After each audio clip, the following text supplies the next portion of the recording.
पुराना नियम क्यों लिखा गया या क्यों आज हम पुराना नियम पढ़ते हैं, आपको ध्यान से समझना है। आज हम पुराने नियम के हिसाब से नहीं चलते हैं, हम नए नियम के हिसाब से चलते हैं। लेकिन पुराना नियम अगर परमेश्वर ने इसको पसंद नहीं था तो इसको हटा दिया होता, इसको गायब कर दिया होता, आज पुराना नियम पढ़ने को नहीं मिलता। ऐसी बहुत सारी पुस्तकें हैं जो बाइबल में जिनको शामिल नहीं किया गया क्योंकि परमेश्वर की आत्मा ने उन्हें शामिल करने की अथॉरिटी उनको अलाउ नहीं किया कि वो लोग उस पन्नों को बाइबल में शामिल करें। लेकिन ये बाइबल पुराना नियम जो आप और मैं पढ़ते हैं, क्यों परमेश्वर ने अलाउ किया होली स्पिरिट को अपने नबियों के द्वारा कि वो इन पुराने नियम को लिखें, और आज जब पुराने नियम पे हम चलते नहीं है फिर भी बाइबल में ये शामिल किए गए ताकि हम इसे पढ़ सके और कुछ सीख सकें। हालेलुया। अगर आप इस बात को ध्यान से जानते हैं तो आप समझ जाओ कि जो चेले थे, जो नए नियम के चेले थे, पतरस, याकूब, यूहन्ना, 12 चेले, थोमा से लेके यहूदा से लेके मत्ती से लेके, उनके पास नया नियम नहीं था। बाइबल बताती है वो पुराने नियम से प्रचार करते थे प्रभु यीशु मसीह का। अगर आप ध्यान से बाइबल पढ़ें तो पुराने नियम की हर एक पुस्तक में प्रभु यीशु मसीह का जिक्र डायरेक्ट और इनडायरेक्ट आता है।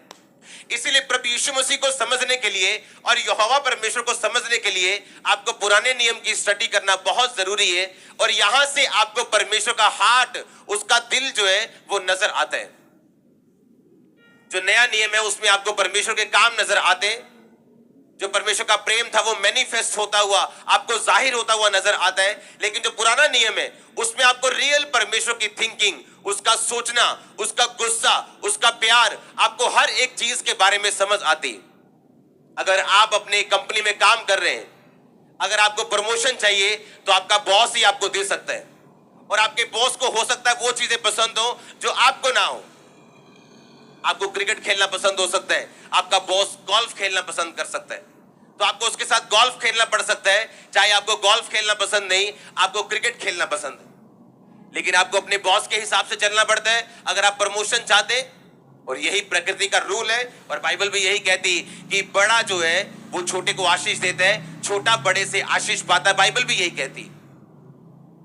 तो क्यों पुराना नियम लिखा गया? ताकि हम परमेश्वर की व्यवस्था को अच्छी तरह से समझ सकें, परमेश्वर के दिमाग को, माइंड को, उसकी सोच को, परमेश्वर सोचता कैसे है, वो काम कैसे करते हैं, हम उसको ध्यान से समझ सकें।